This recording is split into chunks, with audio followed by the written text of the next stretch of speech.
Chrononauts is a game for 1 to 6 players, but I've never played it with more than one, myself. Because, in my opinion, this is a very cool solitaire game. It's a brain burner, it's tough to beat, and I will try to properly introduce it to you. I'm not going to fully explain it, but I'm hoping to properly introduce it at least. Okay? Chrononauts.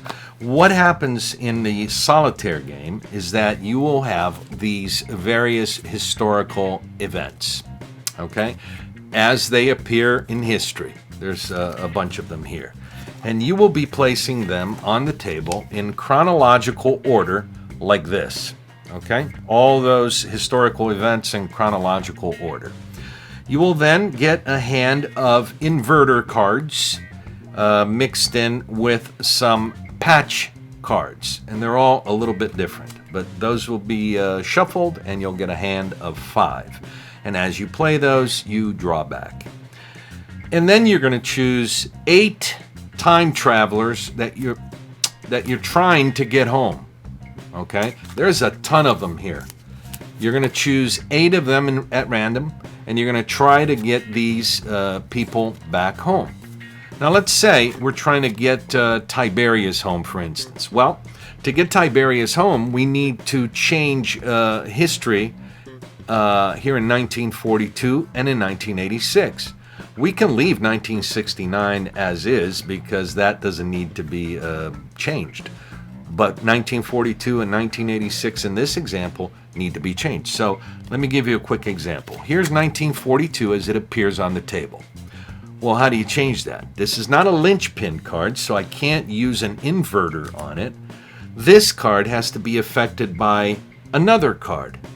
Well, one of the cards that affects this card is the 1936 event. Now, this one is a linchpin card, so we could use one of these inverters. We play the inverter, and we change this history.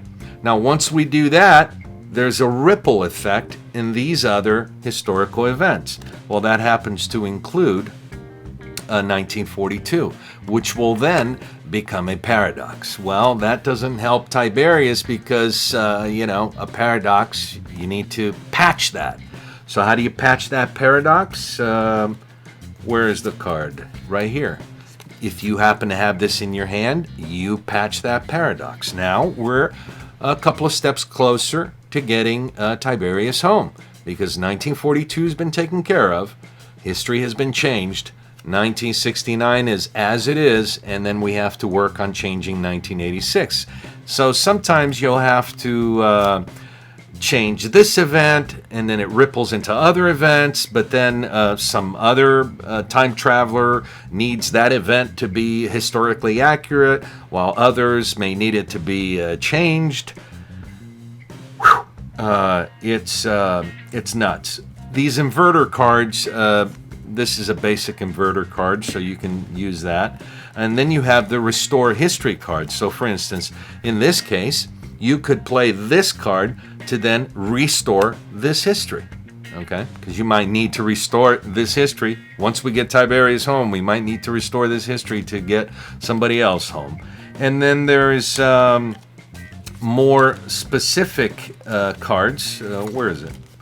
I had it right here. There are more specific linchpin cards, like this, for instance. Prevent assassination.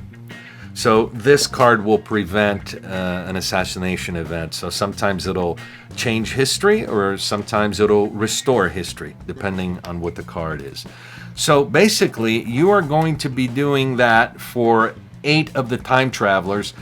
It creates a real interesting balance. You're going to have to really think about this and change things at the appropriate time, because once you change this, and then there's a ripple, and Chewbacca's an 8-foot Wookiee who lives in Endor, and just it seems like it doesn't make sense, but it does, and it's a fun game, and it's Chrononauts, and I like it.